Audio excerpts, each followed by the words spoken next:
maliit lang na boat yan. Dyan lang tayo sasakay. Yan, nandito na tayo. Ate. Ow! Nakikita nyo yung mandar na yan guys. So yan, dyan tayo pupunta. Di ka no part sagi ay? Abat timi YouTube madikaw suma. Yung mandar, namki o day ba niko? Ay bay? Talbaray. So far hindi naman delikado kasi this time maraming tao no. Tsaka This is Nepal, a landlocked country in South Asia.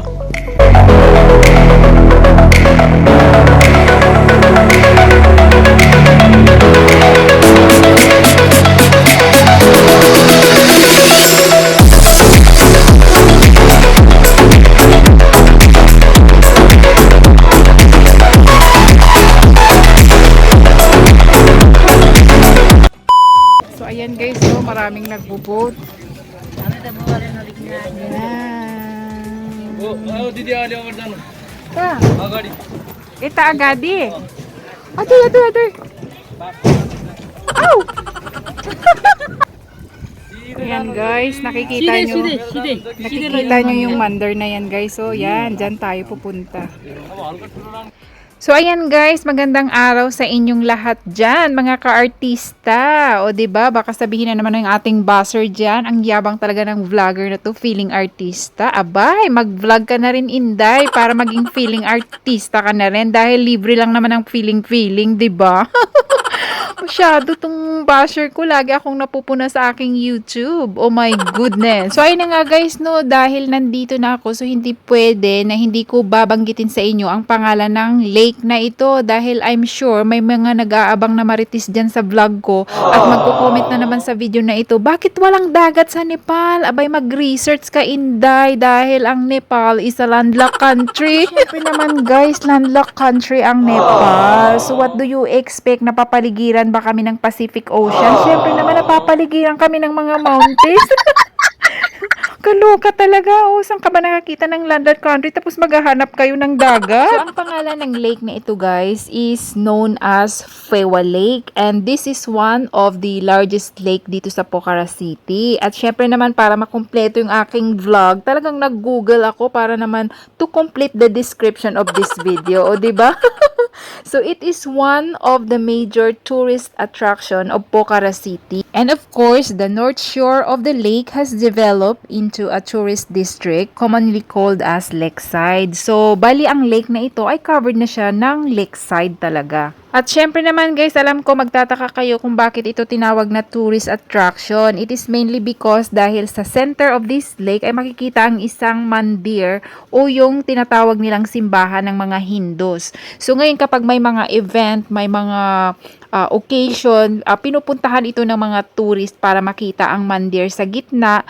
And at the same time, yung mga Nepalese citizen, kapag may mga events sila, mga occasion o gusto nilang mag-pray, nagdadala sila ng alay at the middle of this lake through boating. So makaka-reach ka dito ay kailangan mong mag-boating talaga. Malapit na kami.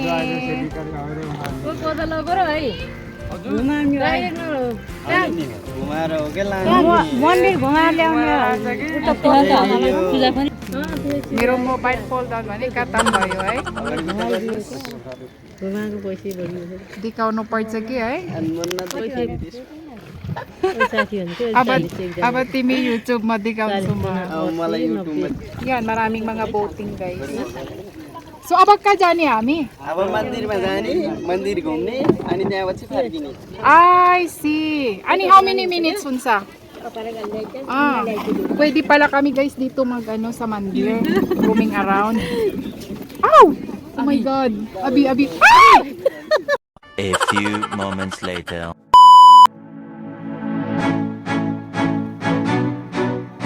So ayun na Guys, no, finally na-reach din namin ang Mandir, which is located at the center of this lake. At syempre, minarites ko yung boy kanina at ang sabi niya ay pwede daw kaming mag-stop dito. So, ang akala ko talaga iikot lang kami and then babalik na kami sa pinanggalingan namin. But actually, ay pwede kaming mag-stop dito kung gusto naming makita ang kanilang simbahan. So, syempre naman guys, dahil gusto kong mag-vlog at gusto ko rin makita kung anong itsura dito sa loob, kung ano ang meron sa loob. So, syempre, tinanong ko ulit ang boy kung pwede ba kaming kumuha ng pictures or kumuha ng videos. Ngayon, sinagot naman niya ako, naku ma'am, pwede ka dyan. Kahit matulog ka pa dyan, pwede. Sabi ko naman, pambihira tong boy na to, patulugin ako dito eh. Baka mamaya may unggoy dito eh. Ang lalaki ng mga big trees all around this Mandir, guys. At alam nyo ba guys, gusto ko lang i-share na talagang napaka-exciting ang boating dito. Kaya naman dinadayo ito ng mga turista. But actually, deep inside me, no, even though it is so exciting, nandun talaga yung nervyos ko dahil since ito nga yung first time ko at saka nakikita ko yung bangka is so small, so it's just good for 8 persons. So whatever happens, kung meron mang aksidente ay talagang it would be possibly na tataob yung bangka at matilapon ang lahat ng sakay na 8 person na ito. So far naman guys, no, may mga life jacket naman ang lahat ng sasakay sa boat na ito and I don't see any problem at all unless na lang talaga kung may malaking aksidente na mangyayari at oras mo na ay wala tayo, hindi na talaga mapipigilan yun, di ba? So ayun na nga guys, no, aside from 8 persons for one boat ay meron din silang ibang charges kung gusto mo ng private. Halimbawa meron kang kadate dyan, meron kang jowa na kasama mo, either your family mo, ay pwede guys. At pwede ka nilang i-tour within inside area talaga, sa loob talaga ng lake. But actually guys, nung inimbitahan ako ng isang boy na sabi niya, ma'am, kung gusto mo talagang mag-special vlog, pwede kang mag-isa. Sabi ko, ay thank you, ayoko pang mamatay. Kasi naman guys, no, imagine, dalawa lang kami sa bangka, no. So, you just think na kapag sinakay mo yung sarili mo doon, tapos dalawa lang kayo, ay pang napaka light ng bangka. So, may tendency talaga na parang tataob yung bangka na feeling mo, your feeling will be there. And for me, it's not safe for me na ako lang talaga ang kasama. So, ito na guys, andito na ako guys sa Mandir. Ayan, ang ganda dito. So, ito na guys yung Mandir, ano. So, ayan, papasok kami dyan and then pwede kami dyan mag-stay kung anong kahit ilang oras ay pwede. So, yung aming 105 na charge ay ano na yun guys, cover na yun ang papunta dito at saka pabalik. So, ayan, kung tutuusin malapit lang, ayan lang, dyan kami babalik. So, ngayon yung aming mga vest dyan nilalagay. Ito nilalagay dyan. So, mamaya pag babalik na kami doon, so kukunin namin yung vest. So very thrilling din guys kasi maliit lang yung boat, no. Tapos 8 person, kaya parang medyo takot din ako. Pero syempre, kailangan maging matapang. O diba guys? Sarap dito guys ng hangin. O talaga naman. O. So ito paakyat na ito guys, no. So pupunta ako dyan sa loob. Guys, pwede palang mag-video, no, sabi ni Bay, no. So mag-video tayo dito. So tingnan natin yung place kung maganda. So akala ko kasi hindi pwede dito mag-video since ito guys ay simbahan ng mga Hindu, no. So pwede pala guys, kaya yan, pakita ko sa inyo. Kaya tara na, let's go. So pupunta tayo dito. Ayan, maraming nagkukuha ng mga pictures.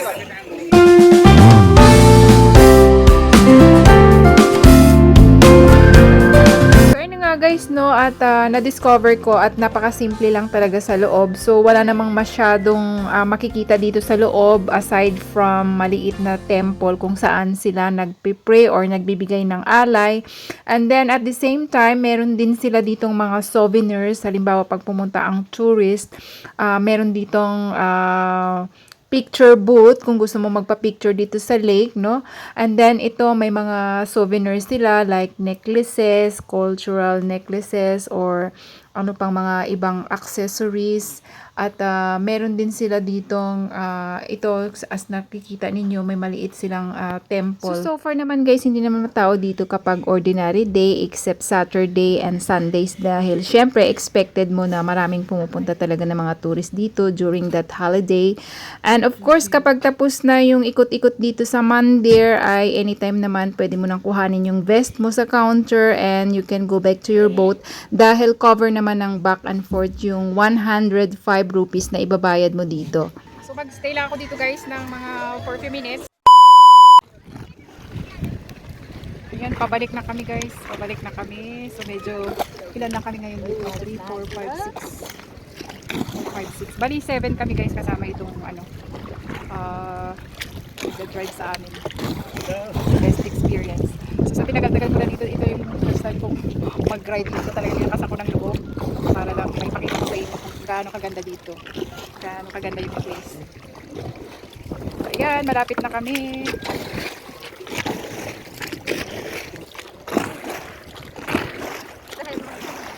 So far hindi naman delikado kasi this time maraming tao no. Tsaka ano naman, maraming boat sa paligid. Kung ilan-ilan lang siguro ay talagang ayaw ko. Pero so far naman, kung for emergency ay okay din. So, finally, nandito na kami guys. Ayan, tumigil na yung aming boat. Ayan, okay. So far, so good. Thank you.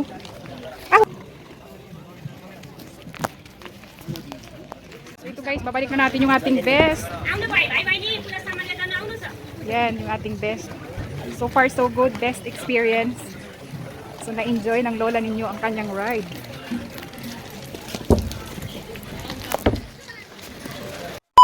Ayan guys, so far na-enjoy natin yung ating pag-ride.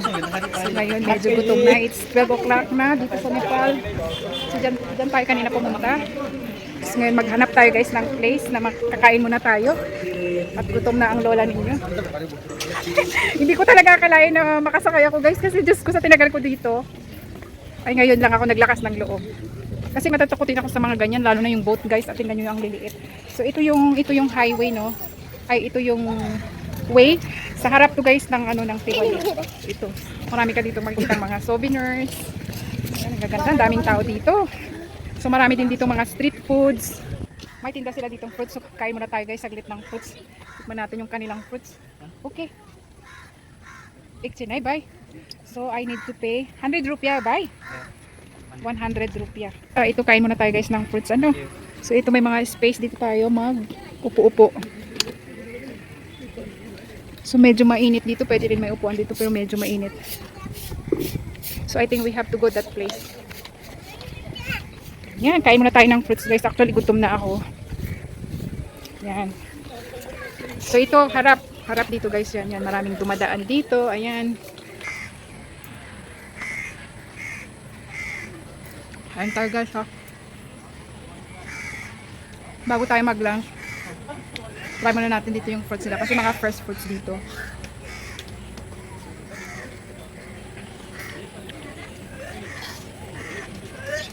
So mix ito guys. Watermelon, papaya, and pineapple.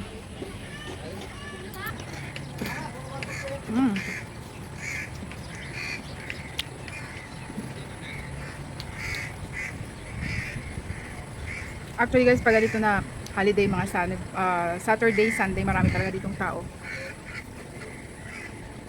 So ngayon mga 12 pa lang, hindi pa ganun karami ang tao. Pero mamaya, mga sa hapon, mas lalong maraming tao dito.